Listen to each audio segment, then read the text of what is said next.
সুপ্রভাত সবাইকে। তো দুদিন খুব শরীর খারাপের মধ্যে ছিলাম, ভালো করে ভিডিও আপডেট দিতে পারিনি।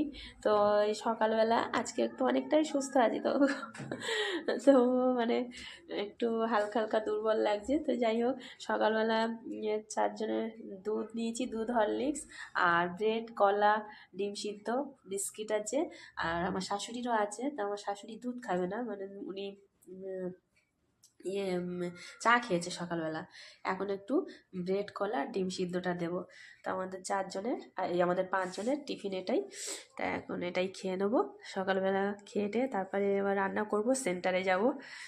তো আমাদের টিফিনটা কেমন লাগলো অবশ্যই জানাবে। তো এখনকার মতো টাটা, ফিরে আসবো লাঞ্চ থালি নিয়ে। এখন তো ছেলেমেয়ের স্কুল ছুটি, তো সেই জন্য ওরাও দেরি করে উঠছে। আর এবার ওদের টিফিন খেতেও দেরি হচ্ছে। তো যাই হোক, ঠাম্মিরটাও নিয়ে যাও, ওরা একসঙ্গে ঠাম্মির ও